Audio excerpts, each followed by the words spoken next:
Hello everyone. तो आज हम लोग बात करेंगे 5 ऐसे स्टॉक्स जो कि फंडामेंटली काफ़ी स्ट्रॉन्ग है, बट किसी रीज़न से या फिर बहुत ज़्यादा डाउन हो चुका है या फिर अभी तक रिकवर हुआ नहीं है डाउन होने के बाद। तो होता है क्या है कि जो इन्वेस्टर्स होते हैं, अगर हम बात करें रिटेल इन्वेस्टर्स की, तो उनका कॉन्फिडेंस लूज़ होने लगता है कि यार ये कोई गड़बड़ तो नहीं है, ये स्टॉक जो है ऊपर जा ही नहीं रहा है, हमें लॉस हो रहा है और लॉस में बैठे हुए हैं। तो इन सब चीज़ों को काउंटर करने के लिए हम ये वीडियो है और उसको हम समझेंगे कि इन सब कंपनीज़ में क्या है और क्यों हमें लॉस में नहीं बेचना चाहिए। बट अगेन ये डिस्क्लेमर है, ये मेरा व्यू पॉइंट है, क्योंकि जो ये वीडियो जो हम डिस्कस करते हैं, इसमें हम लॉन्ग टर्म पर्सपेक्टिव से देखते हैं। तो लॉन्ग टर्म पर्सपेक्टिव को नज़र में रखते हुए और जो स्टॉक्स काफ़ी जो फंडामेंटली काफ़ी स्ट्रॉन्ग है, जो अभी भी डाउन है, बट आने वाले टाइम हो सकता है रिकवर कर जाए, हाई प्रोबेबिलिटी है, क्योंकि इसके फंडामेंटल्स अच्छे हैं और इनके बिज़नेस अच्छे हैं। तो ये मेरे हिसाब से है कि आने वाले टाइम में और अच्छा कर सकते हैं और हमें इसको लॉस में नहीं बेचना चाहिए। ठीक है?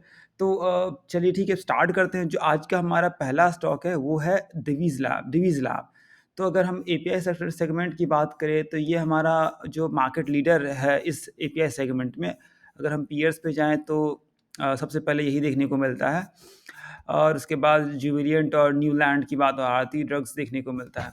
तो अगर हम इसके चार्ट पैटर्न देखें, तो लास्ट के हम 5 साल का देख लेते हैं, तो इसका ऑल टाइम हाई देखेंगे 5372, ये तो ज़्यादा ही होगा, बट हमें यहाँ पे चार्ट पे इतना देखने को मिल रहा है।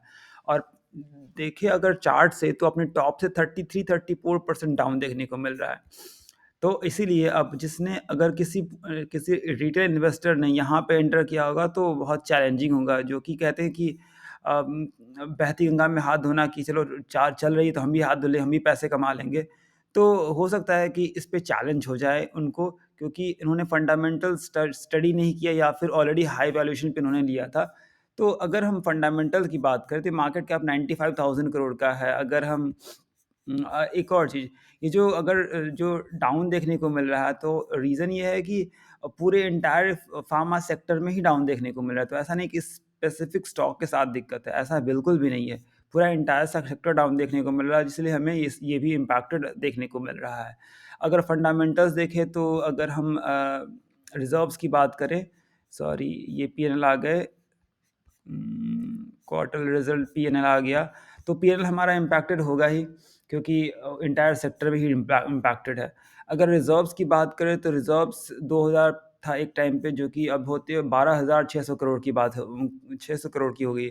बोरोइंग की बात करें, तो borrowing long term total borrowing 5 crore, long term borrowing 0 है, short term borrowing 2 crore, lease हमारा 3 करोड़ देखने को मिल रहा है।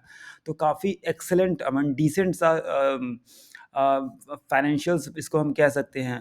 प्रोमोटर्स की बात करें, तो प्रोमोटर 51.92 शुरू में जितना था, आई मीन 3 साल पहले उतना ही हमें सिमिलर देखने को मिल रहा है। अगर हम लास्ट का 5-6 साल का डेटा देखें तो सेम ही देखने को मिल रहा है। अगर एफआईडीआई की बात करें, तो ज़बरदस्त इन्वॉल्वमेंट है, 21% 14% है, बाकी की 11% पब्लिक के पास है। अगर हम थोड़ा-सा और एक क्वार्टरली देखें, तो पहले जो 11% था, फिर बीच में हुआ था कि पब्लिक का बढ़ा था, स्टेक बढ़ा था, फिर वापस से डीआईएफआई ने माल खींच लिया। तो ये चलते रहता है। तो अगर फंडामेंटल्स की बात करें, काफ़ी सॉलिड है, तो कोई रीज़न नहीं है कि हाँ, हमें लॉस में निकालना चाहिए। पीई का देखने को हमें अभी ऊपर देखने को मिल रहा है। अगेन हमारा जो प्रॉफिटेबिलिटी कम होगा, तो पीई देखने को मिलेगा, उसी हिसाब से रेशियो में एडजस्ट हो जाता है। तो इसको हमें अवॉइड करना चाहिए, बस आपको पेशेंस होना चाहिए कि ये आने वाले टाइम में अच्छा कर सकता है, जो कि हाईली एक्सपेक्टेड है, क्योंकि फंडामेंटल्स इसके अच्छे हैं। जो सेकंड नंबर पे, वो हमारा है एचडीएफसी बैंक। इसको हमने काफ़ी बार काफ़ी बार कवर कर चुके हैं, सॉरी। तो इसके फाइनेंशियल्स देखें, तो फाइनेंशियल्स ज़बरदस्त है। अगर हम पीएनएल की बात करें, तो ज़बरदस्त है। ऊपर-ऊपर से देख लेते हैं शॉर्ट में, क्योंकि हमने ऑलरेडी काफ़ी बार कवर किया हुआ है। तो अगर हम लास्ट 2020 से देखें, तो 27,000, अब होते-होते 60,000 से ऊपर जा चुका है ये। अगर हम बैलेंस शीट की बात करें, तो एक्सीलेंट बैलेंस शीट है। बोरोइंग की बात करें, तो सॉरी, ये रिज़र्व्स की बात करें, तो एक्सीलेंट रिज़र्व है। बोरोइंग तो हमारा फाइनेंशियल में तो होगा ही, ये तो एक्सपेक्टेड है। प्रोमोटर्स में ये बैंकिंग सेक्टर है, तो हम ये पैरामीटर नहीं, बट अगर देखेंगे मैक्सिमम जो एफआईडीआई 82%, 83% एफआईडीआई के पास है।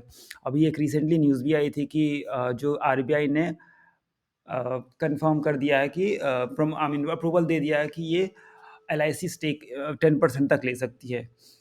तो देखते हैं कि आने वाले टाइम में क्या रहता है। अगर हम इसके देखें तो स्टॉक आई मीन प्राइस देखें तो ऑलमोस्ट 3 साल से, अगर कोविड से ही पैरेलल टाइम का देख ले, प्री कोविड एरा से ही लगभग 11% ऑलमोस्ट ना के बराबर ही हम ग्रोथ कह सकते हैं 2019 से बात करें तो 4-5 साल में। तो अगर पी की बात करें तो काफ़ी हमारा पी डाउन देखने को मिल रहा है, तो इससे सस्ता कोई और कुछ हो नहीं सकता है इस पॉइंट पे।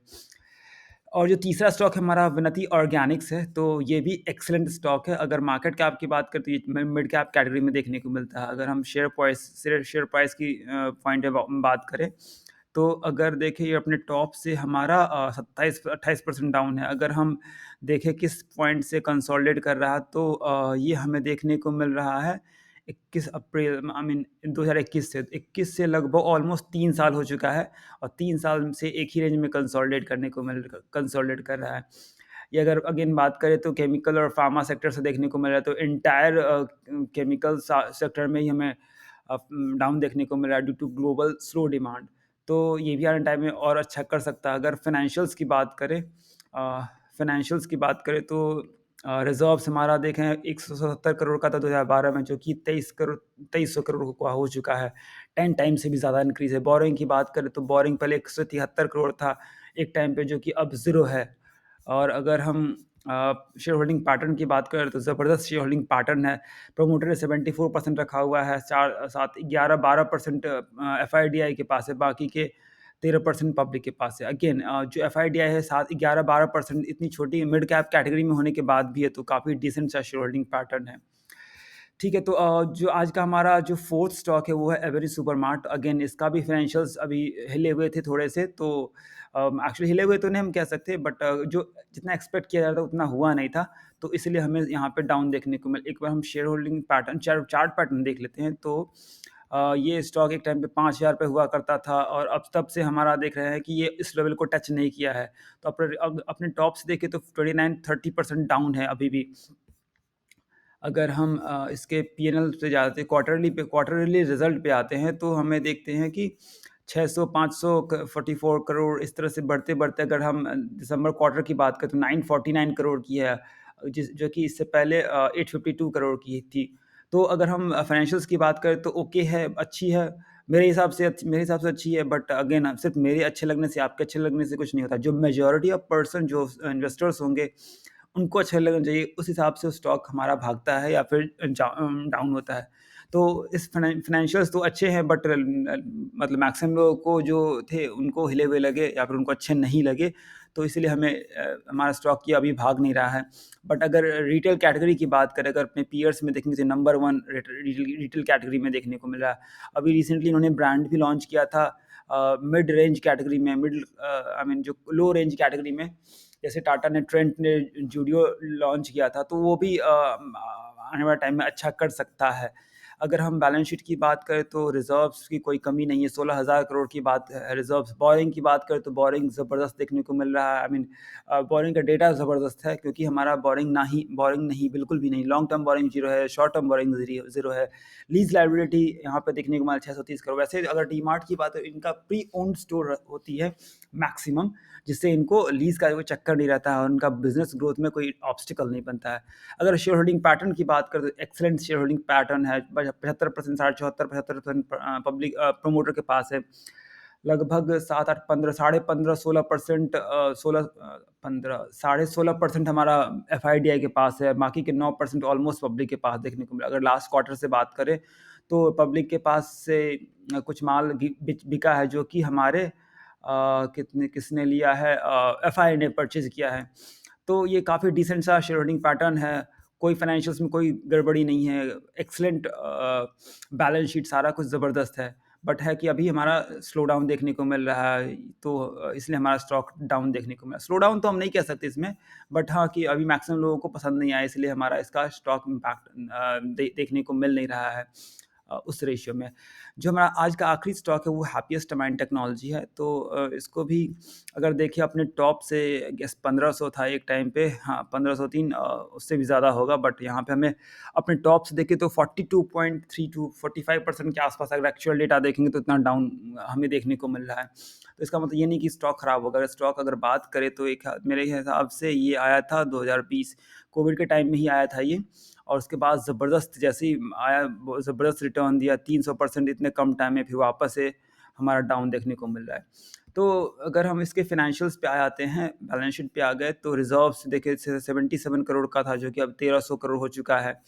अगर हम बोरोइंग की बात करें तो यहाँ 539 करोड़ का है। अगर हम लॉन्ग टर्म देखें तो 109 की। वैसे तो आईटी कंपनी में बहुत रेयर ही होता है बोरोइंग का, बट अगेन ये बोरोइंग ले रही है। और इसका हम पीएनएल देखें तो पीएनएल हमें ओवर द टाइम एक टाइम पे हमारा नेगेटिव में था, जो कि हमारा अब ज़बरदस्त देखने को मिल रहा है। अगर 186 था 216, अगर क्वार्टरली भी देखें तो यहाँ पे अगर 55 करोड़ नेट प्रॉफिट, यहाँ की 80% देखने को मिला, ज़बरदस्त देखने को मिला। अगर बाकी कंपनीज़ की बात करें, इनके जो पीयर्स की बात करें, तो अगर एचसीएल की बात करें, या एचसीएल का तो नहीं, इन्फोसिस की बात करें, तो विप्रो की बात करें, तो प्रॉफिटेबली उतना था नहीं। बट अगर इसकी बात करें हैप्पीएस्ट माइंड की, तो ये मिड कैप सेक्टर कैटेगरी में देखने को मिलता है। और इनके फाइनेंशियल्स मुझे आई मीन क्वार्टर्स की बात है बहुत ज़बरदस्त देखने को मिले हैं। तो देखने हैं कि आने वाले टाइम में और अच्छा कर सकता है। फाइनेंशियल्स ज़बरदस्त है इसके, बिज़नेस ज़बरदस्त है, क्वार्टरली रिज़ल्ट बहुत सही हो रहा है। तो आने वाले टाइम में हाई प्रोबेबिलिटी है कि और अच्छा कर सकता है। तो अगेन ये मेरा एनालिसिस है कि हाँ, ये सब फंडामेंटली काफ़ी स्ट्रॉन्ग है। तो अगर मैं रहूँ तो इसको बिल्कुल नहीं बेचूँगा अपने लॉस में। अगर मैंने थोड़ा से भी फंडामेंटल एनालिसिस किया होगा, तो आई मीन अगर हम से स्टॉक कोई परचेज़ करते हैं तो सबसे पहले हमें पता होना चाहिए कि हम परचेज़ क्यों कर रहे हैं। अगर इस क्यों का रीज़न है, आंसर है हमारे पास, तो कोई पैनिक करने की ज़रूरत नहीं है। अगर आप फिर भी खरीद चुके हैं, आपको नहीं पता है, तो आप स्टडी कीजिए कि आपको क्यों रखना चाहिए, क्यों नहीं रखना चाहिए। उसके हिसाब से आप डिसीज़न ले सकते हैं। तो मेरे हिसाब से ये काफ़ी फंडामेंटल स्ट्रॉन्ग शेयर है, और आने वाले टाइम बहुत I mean for sure bounce back करेंगे। तो ठीक है, तो आज के लिए इतना ही। Thank you so much for watching, see you in the next video, bye bye.